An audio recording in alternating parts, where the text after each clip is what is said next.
Tissue বা ঢিলা ব্যবহার না করলে নামাজ পড়লে হবে কিনা একটু জানাবেন। দক্ষিণ দিকে মাথা দিয়ে ঘুমানো যাবে কিনা? খাবার খাওয়ার সময় কি মাথায় কাপড় দিয়ে আবশ্যক? ফরজ গোসল কারণ বশত বিলম্বে করলে কোনো গুনাহ হবে কিনা? 4 রাকাত বিশিষ্ট নামাজের প্রথম বৈঠকে তাশাহুদের পর দুরূদ পড়ে ফেললে করণীয় কি? বাথরুমে উলঙ্গ হয়ে গোসল করা যাবে কিনা? ওযু ছাড়া হাদিস শরীফ পড়া যাবে কিনা? জুমার দিন অনেকে মৃত ব্যক্তির দোয়া করার জন্য মিষ্টি নিয়ে আসে, সেটা খাওয়া যায় কিনা? কেউ সফরে আছেন কিন্তু সফরের নিয়মে কসর না পড়ে নরমালি নামাজ পড়লে তার নামাজ হবে কিনা? এখন নিচে জুব্বা পরা কি জায়েজ আছে? স্বামী স্ত্রী একত্রে নামাজ পড়ার সময় স্ত্রীকে একামত দিবে? মহারণা না দিয়ে স্ত্রীর কাছ থেকে মাপ চেয়ে নেওয়া যাবে কি? মোবাইলে অশ্লীল ছবি বা ভিডিও নিয়ে নামাজ পড়লে কি নামাজ কবুল হবে? মেহেদী হাসান আপনি লিখেছেন, কেউ সফরে আছেন কিন্তু সফরের নিয়মে কসর না পড়ে নরমালি নামাজ পড়লে তার নামাজ হবে কিনা? নামাজ তো হয়ে যাবে, কিন্তু এই কাজটি করা উচিত নয়। সফরের যে আল্লাহ তাআলা ছাড় দিয়ে ছাড় গ্রহণ করতে হবে, ইচ্ছাকৃত করা উচিত নয়, জায়েজ নাই। এমদাদুল হক আপনি লিখেছেন, পিতা যদি হারামভাবে ইনকাম করে, ইনকাম কি পরিহার অন্যদের জন্য হারাম হবে? যার নিজস্ব ইনকাম করার সুযোগ আছে তিনি তার উপার্জন নির্ভর করবেন, হারাম উপার্জন উপর নির্ভর করবেন না। যদি অন্য কোনো উপার্জন না থাকে তাহলে সেক্ষেত্রে বিকল্প হিসাবে ছোট শিশু আছে, নিরুপায় আছে, আপনি আপনার জন্য এটা জায়েজ হবে। শহীদুল ইসলাম লিখেছেন, জুমার দিন অনেকে মৃত ব্যক্তির দোয়া করার জন্য মিষ্টি নিয়ে আসে, সেটা খাওয়া যায় কিনা? মিষ্টি খাওয়াতে কোনো অসুবিধা নেই, তবে দোয়া করার পর মানুষকে মিষ্টি খাওয়ানো এটা আসলে কোন হাদিস নির্দিষ্ট কোনো বিষয় নয়। এমনি দোয়া করলাম, আমরা দোয়া চাইলাম, কেউ দোয়া করলো, এটা ভিন্ন কথা। কিন্তু দোয়া করার পর তাকে মিষ্টি দেয়া এটা আমাদের দেশীয় কালচার, এবং এটা অনেকটা দোয়ার বিনিময় কেন জানি মনে হচ্ছে। মৃত ব্যক্তির জন্য দোয়া করার পর পয়সা নেওয়াও জায়েজ নাই, কোনো বিনিময় নেওয়া জায়েজ নাই। এটা বিনিময় আপনি না বললেও যে ঠিক আছে উপস্থিত মানুষদের জন্য হাদিয়া, সেই হিসাবে এটা খাওয়া জায়েজ আছে, যে কেউ দোয়া করুক বা না করে মসজিদে যারা আছে সবাইকে খাবার দিলাম, সবাইকে একটু মিষ্টি খাওয়ালাম যাতে মৃত ব্যক্তির সওয়াব পায়, সেই উদ্দেশ্যে তিনি করলে এটা গুনাহ হবে না সন্দেহাতীতভাবে। সেই জন্য বললাম এটা খাওয়া জায়েজ আছে, বাট দোয়া করেছেন তার জন্য মিষ্টি এরকম যেন না হয়। বিষয়টা, এই কালচারটা একটা পরিবর্তন আমাদের আসা উচিত আসলে। বেলাল হোসেন জানতে চেয়েছেন, 4 রাকাত বিশিষ্ট নামাজের প্রথম বৈঠকে তাশাহুদের পর দুরূদ পড়ে ফেললে করণীয় কি? হানাফি মাযহাব অনুযায়ী আল্লাহুম্মা সাল্লি আলা মুহাম্মাদ এই পর্যন্ত পড়ে ফেললে আপনি সিজদা সাও দিবেন। অন্যান্য অনেক উলামা ইকরাম অবশ্য বলেন যে না, এই কারণে সিজদা সাও দিতে হবে না। বিশেষ করে আরবি স্কলাররা বলেন যে না, এই জন্য সিজদা সাও দিতে হবে না। সৌদি আরব উলামা ইকরাম সহ অনেকেই বলেন। সাইফুল আপনি লিখেছেন, টাকুর নিচে জুব্বা পরা কি জায়েজ আছে? টাকুর নিচে জুব্বা পরা জায়েজ নয়। আপনারা অনেক সৌদিয়ানদেরকে দেখেন, তারা টাকুর নিচে জুব্বা পরে, মাথা টুপি পরে, আবার উপরে একটা আপনাদের শেখরা যেরকম রুমাল পরে ওটা রুমালও পরে। তো এটা দেখে আপনারা হয়তো মনে করেন যে এই জুব্বা পরা বোধহয় জায়েজ আছে। না ভাই, মা আসফাল মিনাল কাবাইনি মিনাল ইজারি ফিন্নার, নবী ইসলামের কোনো হাদিস আছে মা আসফাল মিনাল কাবাইনি ফিন্নার, উপর দিক থেকে যে সমস্ত পোশাকগুলো যায়, সেটা লুঙ্গি হোক, জুব্বা হোক, এমনকি পায়জামা যদি হয়, সেটা যেগুলো উপরে পড়ার, সেগুলো যদি টাকুর নিচে যায় সেটা হারাম হবে। আর যেগুলো থাকেই টাকুন থেকে নিচের অংশ, যেমন মোজা, সেটা জায়েজ হবে। বা মোজার সাথে যদি আপনার পাজামা বা প্যান্ট ওরকম অ্যাটাচ থাকে, ওরকম অনেকে ডিউটি পোশাক হিসাবে থাকে, সেগুলো থাকলে সেটা জায়েজ হবে। মোহাম্মদ ইসলাম রুবেল আপনি প্রশ্ন করছেন, বাথরুমে উলঙ্গ হয়ে গোসল করা যাবে কিনা? ভাই রুবেল, বাথরুমে উলঙ্গ হয়ে যদি কেউ গোসল করেন তাহলে তাতে কোনো বড় গুনাহ বা কবিরা গুনাহ হবে না, বড় কোনো পাপ হবে না। তবে এই কাজটি অনুত্তম এবং ভালো নয় আমাদের জন্য, জাস্ট এইটুকু আমরা বলতে পারি। কিন্তু আপনার এর কারণে কোনো বড় গুনাহ হয়ে যাবে ব্যাপারটি এরকম না। বিশেষ ওজরের কারণে যদি আপনার বিবস্ত্র হতে হয়, আপনার জন্য সেটা জায়েজ রয়েছে। এবং নয়বা রহমাহুল্লাহ সহিহ মুসলিমের সরার মধ্যে তিনি ব্যাখ্যার মধ্যে তিনি লিখেছেন যে গোসল করার সময় লুঙ্গি বা গামছা বা এই জাতীয় কোনো কিছু দিয়ে গোসল করাটা হলো উত্তম, এতে কোনো সন্দেহ নেই। তবে যদি প্রয়োজন হয় তাহলে সেক্ষেত্রে উন্মুক্ত করে, অর্থাৎ আপনার সম্পূর্ণ বিবস্ত্র হয়ে গোসল করা জায়েজ আছে। একটি হাদিস এরকম রয়েছে, নবী সাল্লাল্লাহু আলাইহি ওয়াসাল্লাম বলেছেন যে আল্লাহ তাআলাকে কেউ যদি নাও দেখে তো আল্লাহ তাআলাকে অন্তত লজ্জা করা উচিত, লজ্জাশীলতা থাকা উচিত। এই জন্য এরকমটি প্রয়োজন হলে করা যাবে, আর প্রয়োজন ছাড়া এরকম করাটা অনুচিত, অনুত্তম, ভালো কাজ নয়। প্রয়োজন হলে করা যাবে। তার আরেকটা দলিল হলো সহিহ বুখারীতে বর্ণিত হয়েছে যে আইয়ুব আলাইহিস সালাম তিনি একবার সমস্ত কাপড় চোপড় খুলে তারপর গোসল করেছেন। তারপরে মুসা আলাইহিস সালামের ব্যাপার আপনারা জানেন যে তিনি গোসল করতে নেমেছেন, পাথর তার কাপড় নিয়ে দৌড় দিয়েছে, তিনি তার পিছনে দৌড়াতে শুরু করেছেন। এগুলো সব বিশেষ কারণে এবং বিশেষ প্রেক্ষিতে। তাছাড়া এগুলো আগের শরিয়াত, সেগুলোর বিধান আমাদের জন্য হুবহু যে প্রযোজ্য তা নয়। আমাদের জন্য অনুত্তম হবে কাপড় চোপড় একদম খুলে গোসল করাটা, তবে হারাম নয়। এরপর সামিতা জেরিন আপনি লিখেছেন, অজু ছাড়া হাদিস শরীফ পড়া যাবে কিনা? জি, হাদিস পড়তে পারেন। হাদিস পাঠ করার জন্য অজু এটা জরুরি নয়। ইসলামিক বই পুস্তক পড়ার জন্য অজু জরুরি নয়। অজু জরুরি হবে কোরআন কারীম যখন স্পর্শ করবেন পাঠ করার সময়, সেটি মুখস্থ পড়লে কোরআন শরীফ তেলাওয়াত করার জন্য আপনার মুখস্থ অজু থাকা জরুরি নয়। আর রাশেদ খান লিখেছেন, মহারণা না দিয়ে স্ত্রীর কাছ থেকে মাপ চেয়ে নেওয়া যাবে কি? স্ত্রীর কাছ থেকে মহারণা না চেয়ে মাফ চেয়ে নিলে সেটা জায়েজ হবে, কিন্তু আপনি বিয়ের আগে থেকে প্ল্যান করছেন যে আমি রাতে বাসর রাতে স্ত্রীর কাছে মাফ চেয়ে নেবে, এটা তো ছোট লোকই, এটা তো স্পষ্ট ছোট লোকই। আপনাকে বিয়ে করতে গিয়ে বলেছে যদি আপনি মহারণা দেওয়ার ক্ষমতা না থাকে, হ্যাঁ আপনি দেওয়ার ক্ষমতা ছিল, প্ল্যান ছিল, কোনো কারণে হয়ে উঠলো না, আপনি তখন মাফ চান একটা ব্যাপার। সন্দেহাতীতভাবে আপনার স্ত্রী যদি আপনাকে সন্তুষ্ট চিত্তে মাফ করে দেন তাহলে মাফ হয়ে যাবে। সূরা নিসা 24 নম্বর আয়াতে আল্লাহ বলেছেন ওয়ালা জুনাহা আলাইকুম ফিমা তারাদাইতুম বিহি মিন বাদিল ফরিদা, অর্থাৎ নির্দিষ্ট মহর ধার্য করার পর তোমরা যেটা উপরে সন্তুষ্ট হবে উভয় পক্ষ সেটাতে কোনো অসুবিধা নেই।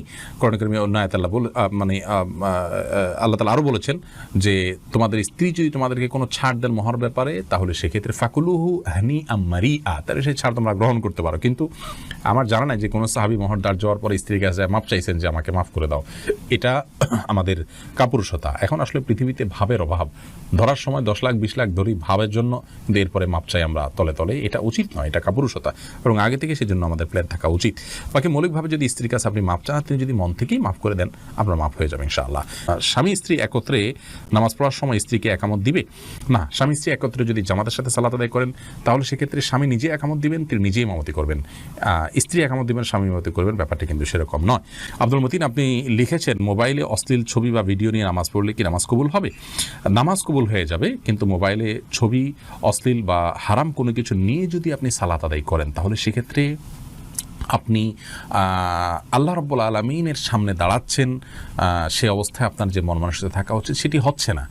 আর এই অশ্লীল কোনো কিছু আপনার মোবাইলে যদি থাকে, খারাপ কোনো কিছু যদি থাকে, তাহলে সেটা সালাতরত অবস্থায় থাকলে সেটা যেরকম অপরাধ, ঠিক একইভাবে সালাতের বাইরেও সেটা থাকাটা আপনার জন্য অপরাধ। বিধায় এর কারণে সালাতে কোনো প্রকার ব্যাঘাত হবে না। সালাতে যদি আপনি মনোযোগ দিয়ে সালাতের যে অন্যান্য শর্ত আছে সেগুলো আপনি পূরণ করে সালাত আদায় করেন তাহলে সালাত তো হয়ে যাবে।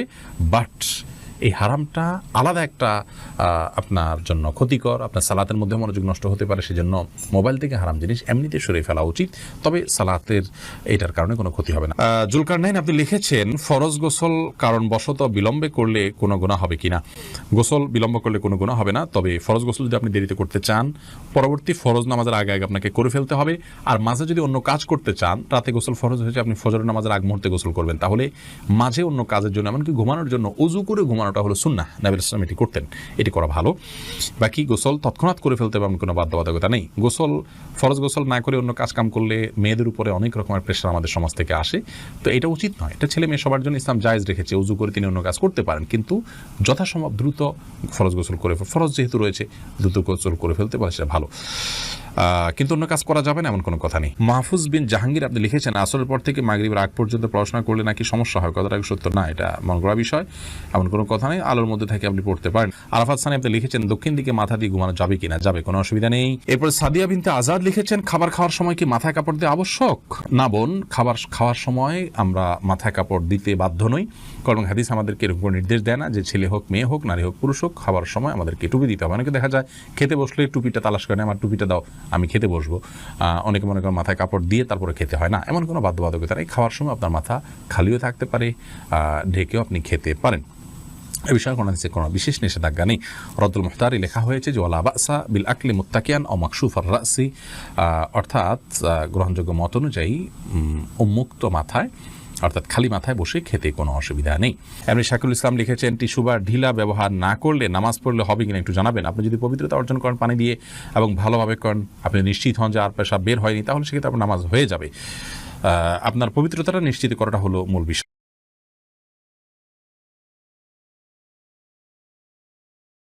সম্মানিত ভাই বন্ধুগণ, আজ আমরা আলোচনা করব ইনশাআল্লাহ বরকতের চাবিসমূহ বিষয়ে। বরকত শব্দের অর্থ হলো কল্যাণ বেশি হওয়া, যে কোনো কিছুতে আল্লাহর পক্ষ থেকে কল্যাণ যুক্ত হওয়া, এটা হলো বরকত।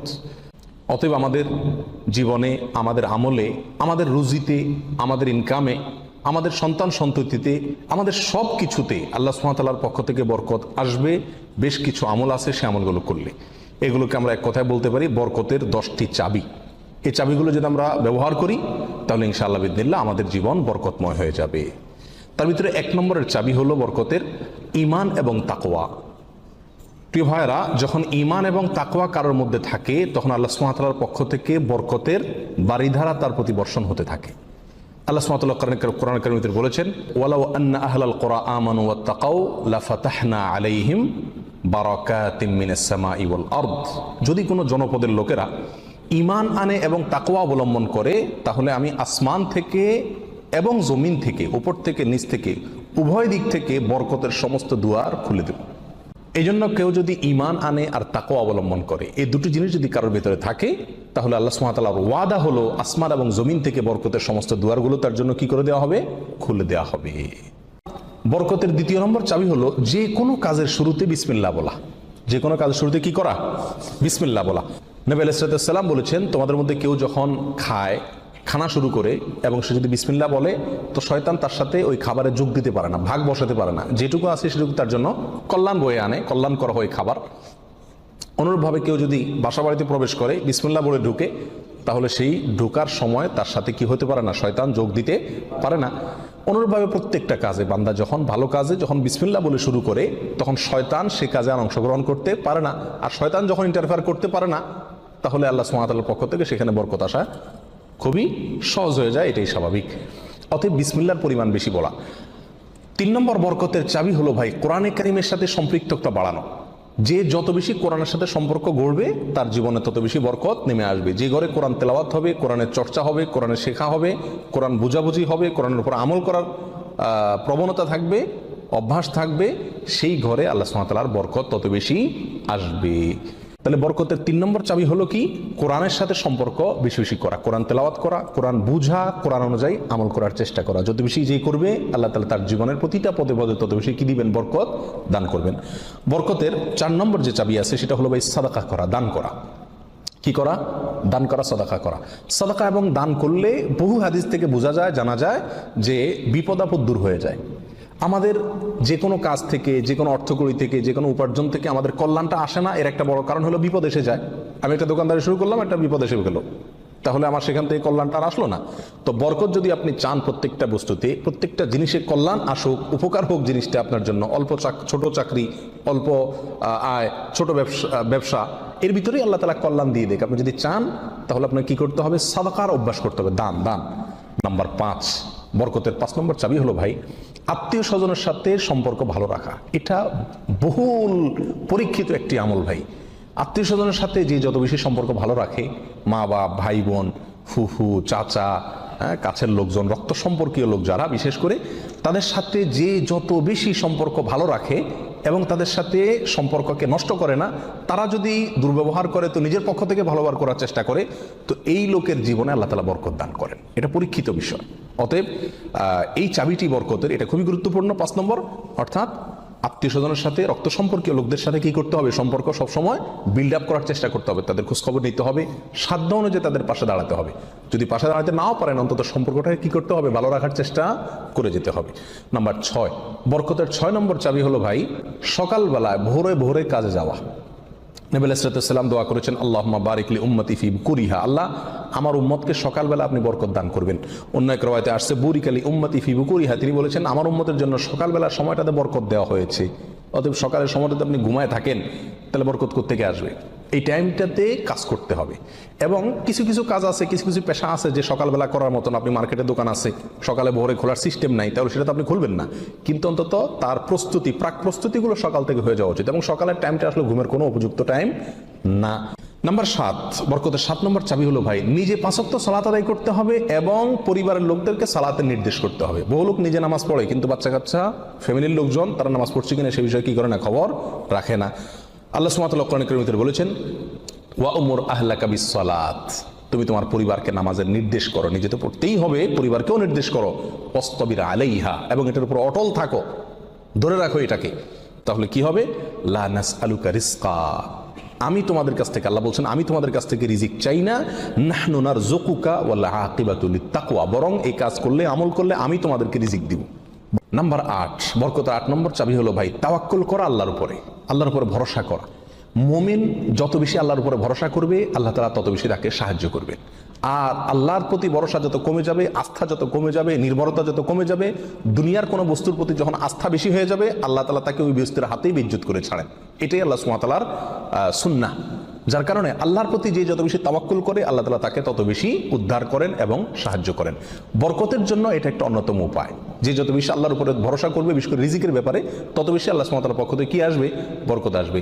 একটু কোনো কারণে আমাদের ইনকামের উপরে চাপ আসলে, প্রেশার আসলে আমরা অস্থির হয়ে যায়, হাউতাশ হয়ে যায়, নিরাশ হয়ে যায়। অনেকে তো আজেবাজে মন্তব্য করা শুরু করি, আল্লাহর উপর তাওয়াক্কুল থাকে না। তো আসবে কোত্থেকে রিজিক? রিজিক আসবে তখন যদি আল্লাহর উপরে ভরসাটা পূর্ণ মাত্রায় থাকে। বরকতের জন্য 9 নম্বর আমল হলো বেশি বেশি ইস্তেগফার করা। কি করা ভাই? ইস্তেগফার করা। ইস্তেগফার, উঠতে চলতে ফিরতে সব সময় ইস্তেগফার করা। আস্তাগফিরুল্লাহ ওয়া আতুবু ইলাইহি, আস্তাগফিরুল্লাহাল্লাযী লা ইলাহা ইল্লা হুয়াল হাইয়ুল কাইয়্যুম ওয়া আতুবু ইলাইহি। অথবা সাইয়্যিদুল ইস্তেগফার পড়া। কিচ্ছু না পারেন শুধু আস্তাগফিরুল্লাহ পড়া, আস্তাগফিরুল্লাহ আস্তাগফিরুল্লাহ আস্তাগফিরুল্লাহ ওয়া আতুবু ইলাইহি, এতটুকু পড়া। এবং যখন পড়বেন অর্থ বুঝে পড়বেন। আল্লাহর কাছে ক্ষমা চাচ্ছেন আপনি, আর ক্ষমা চাইলে ক্ষমা চাওয়ার মোড থাকে আলাদা। একটা মানুষের কাছে যখন মাপ চান আপনি, তখন মাপ চাওয়ার মোড ভিন্ন থাকে না? আস্তাগফিরুল্লাহ যখন বলবো তখন নিজের অপরাধের কথা স্মরণ করে, অথবা আমি যে বহু অপরাধ করি সে কথাটা মনে করে আল্লাহর কাছে ক্ষমা চাইবো। যত বেশি ইস্তেগফার করবো তত বেশি রিজিক আসবে। সূরা নূহের ভিতরে আল্লাহ সুবহানাহু ওয়া তাআলা আল্লাহর নবী নূহ আলাইহিস সালাম সম্পর্কে বলেছেন যে নূহ আলাইহিস সালাম বলেছেন তার জাতিকে, ফাকুলতুস্তাগফিরু রাব্বাকুম ইন্নাহু কানা গাফফারা। তিনি বলেন, আমি আমার জাতিকে বলেছিলাম তোমরা তোমাদের রবের ইস্তেগফার করো, তোমাদের রব ক্ষমাশীল। তাহলে কি হবে ইস্তেগফার করলে? 1 নম্বরে তিনি ক্ষমা করবেন, তারপরে ওয়ায়ুমদিদুকুম বিআমওয়ালিন ওয়া বানিন ওয়া ইয়াজআল লাকুম জান্নাতিন ওয়া ইয়াজআল লাকুম আনহারা। সম্পদ এবং সন্তান, পরিবার, এই দুইটা দিয়ে তোমাদেরকে শক্তিশালী করবেন, রিচ করে দিবেন, সমৃদ্ধ করে দিবেন। ওয়া ইয়াজআল লাকুম জান্নাতিন ওয়া ইয়াজআল লাকুম আনহারা, তোমাদের জন্য বাগবাগিচা দিবেন এবং নহর প্রশোভন দান করবেন, অর্থাৎ রুজি রুটির বরকত দান করবেন। 10 নম্বর বরকতের চাবি হলো ভাই, পরিপূর্ণ সালামের ব্যাপক পরিমাণে প্রচলন ঘটাতে হবে, দিতে হবে। সালামের পরিপূর্ণ রূপ হলো আসসালামু আলাইকুম ওয়া রাহমাতুল্লাহি ওয়া বারাকাতুহু। এখানে আমরা সবাই জানি দোয়া করা হয় আপনার প্রতি শান্তি বর্ষিত হোক, আল্লাহর রহমত বর্ষিত হোক এবং আল্লাহর বরকত নাজিল হোক আপনার প্রতি। তাহলে আপনি যখন কারোর প্রতি সালাম দিচ্ছেন, পূর্ণাঙ্গ সালাম, আসসালামু আলাইকুম ওয়া রাহমাতুল্লাহি ওয়া বারাকাতুহু, তার মানে আপনি কেমন যেন তার জন্য বরকতের দোয়া করছেন, শান্তির দোয়া করছেন। আর হাদিসে আসছে কোনো মুসলিমের জন্য যদি আপনি বরকতের দোয়া করেন বা যে কোনো দোয়া করেন, তো ফেরেশতা আপনার জন্য দোয়া করে আল্লাহ এই বান্দাকেও আপনি দান করেন। আল্লাহ তাআলা আমাদের গোটা জীবনকে, আমাদের উপার্জনকে, আমাদের সম্পদকে, আমাদের নেক আমলকে, আমাদের সন্তান সন্ততিকে, আমাদের পরিবারকে, পরিজনকে, আমাদের চিন্তা চেতনাকে, আমাদের সব কিছুকে আল্লাহ সুবহানাহু ওয়া তাআলা বরকতময় করে দিন।